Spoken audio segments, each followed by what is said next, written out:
Howdy everyone, today I'm going to make some pumpkin cupcakes or muffins. I'm going to make them cupcakes, so I'm going to make them smaller than a muffin. And the first thing that I'm asked from this recipe is to have a tin pan of 12 cupcakes ready, paper lined. So now I've got my little cupcake pan this time with my papers all ready to go. Okay, the first thing that it asks for is a cup of all-purpose flour. That's 1 cup AP flour, a teaspoon of a ground cinnamon, and half a teaspoon of nutmeg, and I have that in here. It also asks for half a teaspoon of allspice, which I don't have. That's okay, I'm going to leave that one out. Here I got this 1 teaspoon of cinnamon, half a teaspoon of nutmeg. It also asks for half a teaspoon of ginger. Now I don't have powdered ginger, so I decided that I would grind up my own ginger. So I use my tiny little grinder, and it's harder than I imagined it would be. So I just ground that up to half a teaspoon of that ginger. As you can see that right in there. Okay, half a teaspoon of ginger. The next thing are my baking powder and my baking soda, and I also need half a teaspoon of each of those. So half a teaspoon of baking powder, half a teaspoon of baking soda. And I need some kosher salt. Now I'm not going to put any salt in this because I'm cutting out salt in some items, so I'm just not going to put any salt at all. I imagine, it doesn't say anything on there, but I imagine about a 1/4 teaspoon to half a teaspoon of salt. Okay, and it asks for a stick of butter softened. This is almost soft. I just went ahead and just stuck it in here for now, but I'm going to cut it up into the bowl to make it easier to mix. Half a cup of sugar. Here's another item that I substituted. Instead of using sugar, I used like a Splenda. This is actually from my own grocery store brand. So I'm going to use a half a cup of the sweetener. It says to use the same measurement of the sweetener as you would actual sugar. So I'm also cutting on that, and I'm using this sweetener. But you can use real sugar and just use half a cup as it asks for. And then I will also need half a cup of canned pumpkin puree. This is pure pumpkin. Nothing else in there. It's not a pumpkin pie mix. It's a pumpkin puree. There's a difference. So just make sure you get the pumpkin puree, or you can make your own, and you just need half a cup of canned, or like I said, make your own. I also need 1.5 teaspoons of pure vanilla extract, and I've been saying in my other videos that I don't have the actual vanilla that I wanted. It was a kind of an artificial kind of thing, but actually this time I actually got me some pure Mexican vanilla extract. So now I've got the good thing, pure vanilla. This is what I wanted, a big bottle of it. And I only need 1.5 teaspoons of that, and 2 large eggs, which I've already cracked in here. Egg whites and yolk all together, so 2 large eggs. I'm going to start off by getting my oven at 350 degrees, and then I will be ready and back to tell you what else I do.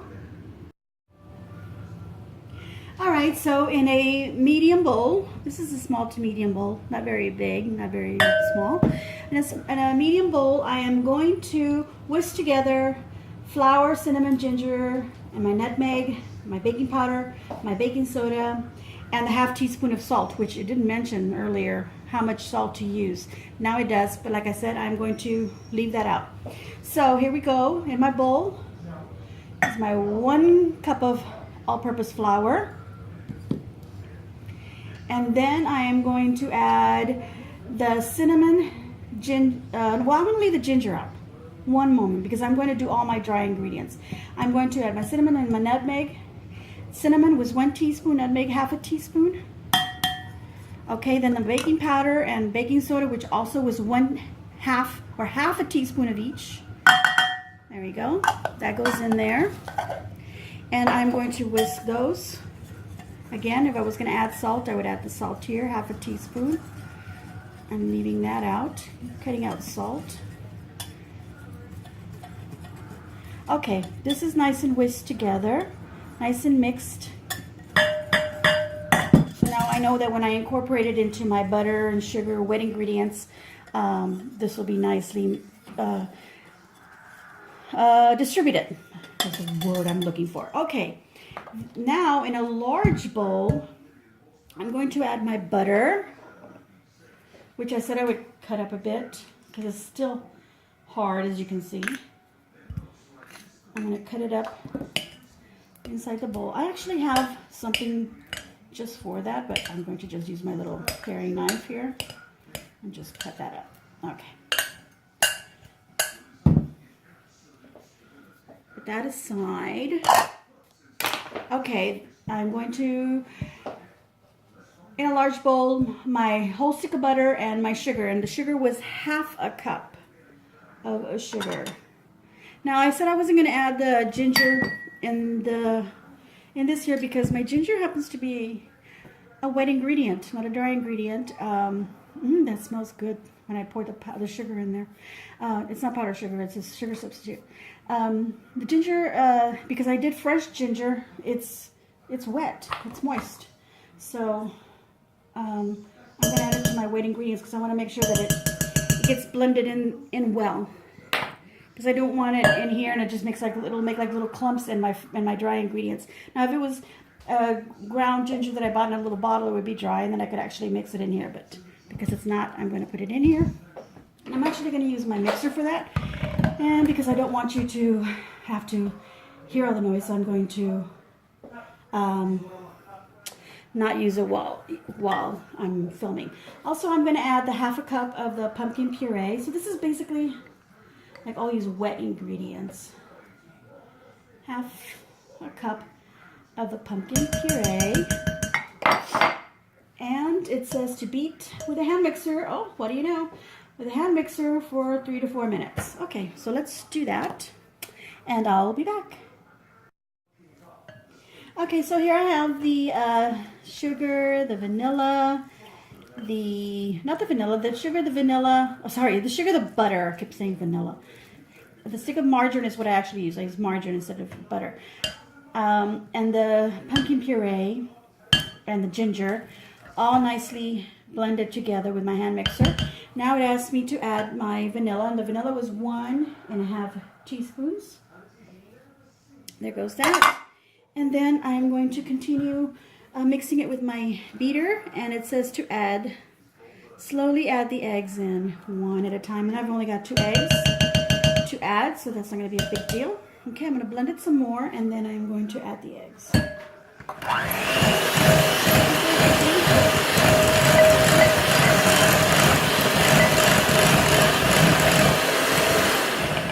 Okay, I'm going to try and add 1 egg.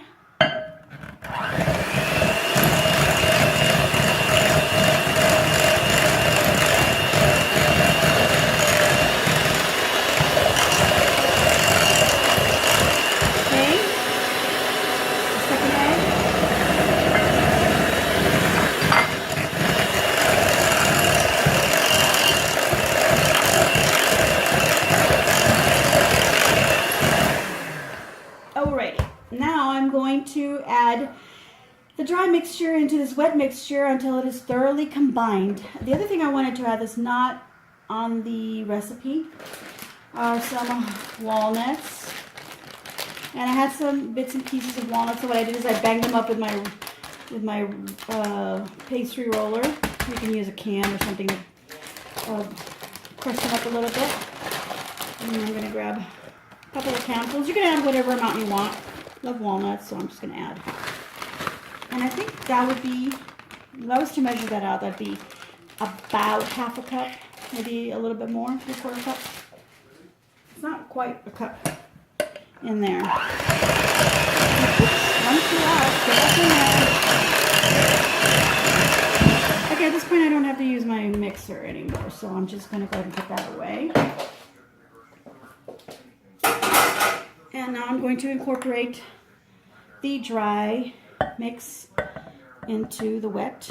I'm going to put a little bit at a time, which that's more than half. Oh, and of course flour goes flying out. It's part of the rule. You got to spill some flour.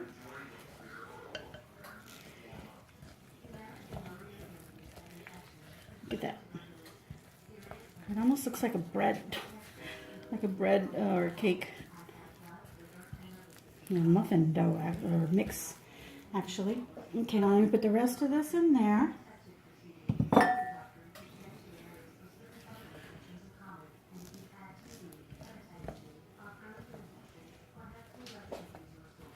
Mix that up really well. My hand is getting tired already. Okay, I'm going to go continue mixing this up and I will be back. Okay, so I've got my batter ready, and as you saw earlier, I had my tins ready with little paper liners here. And I can use an ice cream scoop or just a spoon. And what I want to do is I want to fill these up three quarters of the way. So I'm going to fill these up 3/4 of the way, and I'm going to fill up these 12 cupcakes here. And then I'm going to put in the oven to bake at 350 degrees, which I've already got my oven ready. And they will bake for approximately 20 minutes. You can always check them by sticking in a little toothpick in there, and the toothpick comes out clear, then it is baked. So I'm going to finish filling these up and put them in the oven, and then I'll show you how I make the frosting for them. Okay, so for the frosting, it asks to use a maple cream cheese frosting. And of course, it has a recipe also there where I'm grabbed this one. And this is from, I believe, allrecipes.com. I just looked for a pumpkin cupcake. It was simple as that. You can look it up, Google it, find a recipe that you might like it, have all the ingredients for. Like I said, I didn't have the allspice, so I went ahead and just left that out. No big deal.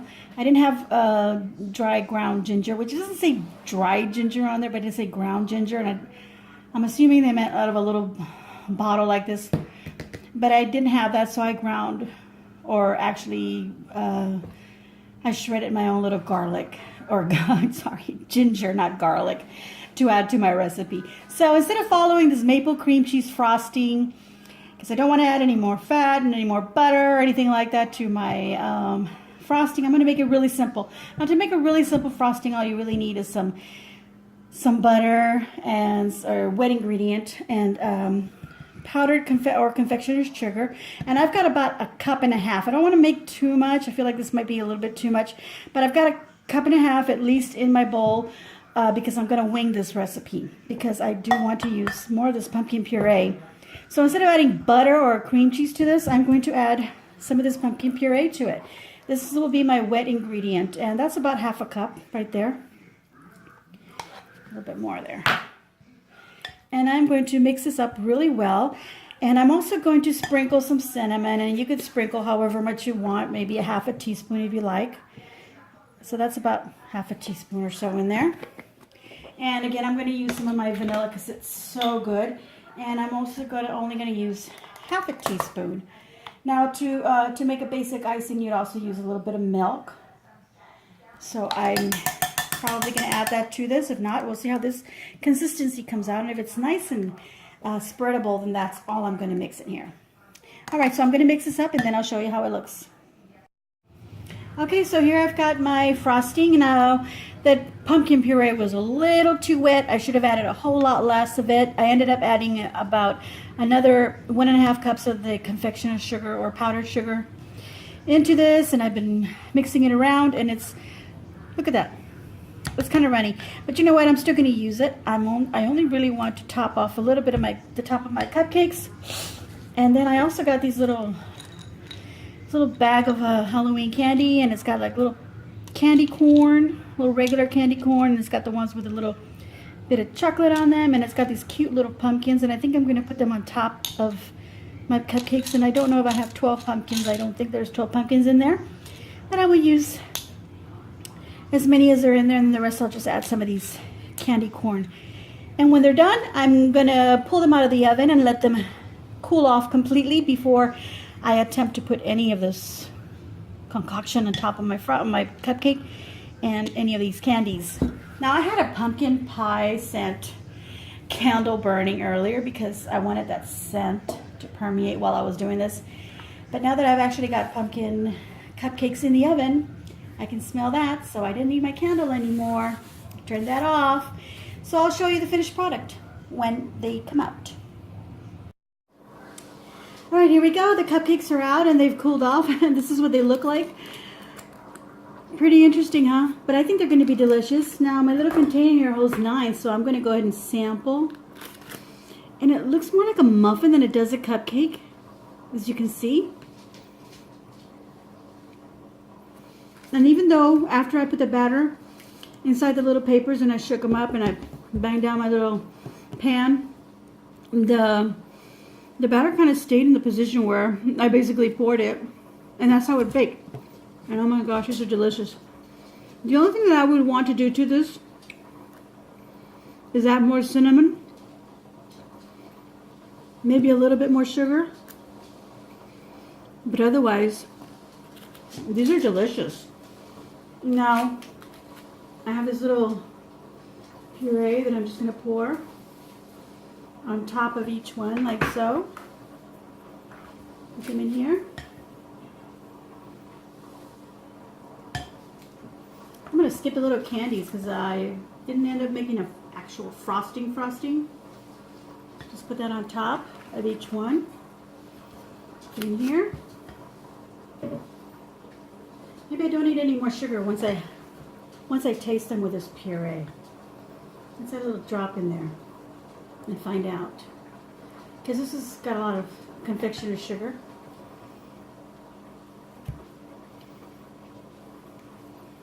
Actually, that just rounds it off and makes them perfect. Adding a little bit of this on the top.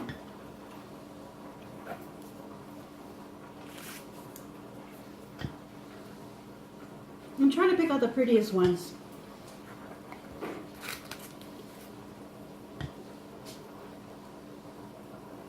I'm not putting very much on them either. I'm just kind of like a little bit on top, and then just kind of letting it drizzle downward into each cupcake. Get that. Okay, I've got 9 all done here. And they look really pretty. I'm scared to drop my cam. There you go. Alright, if you have any ideas on how to make your own pumpkin cupcakes or muffins, as mine turned out, set up a link in the bottom if you have a link to that. If not, just give us some ideas of what you would change. This is pretty good because of the walnuts inside. So I really like it. These are going to be awesome for my husband to eat. No salt in them. Also for myself. And I use the sugar substitute. Now if you don't want to use a sugar substitute, you can actually use real sugar. And like I said, after I added this little puree, or if you add a frosting on top, you really don't need to add any more sugar. But if you're going to eat them just as this, you might add, instead of a half a cup of sugar, maybe 3/4 at the most. It's delicious. Let me know what you think. Please like my video and subscribe or follow. And enjoy.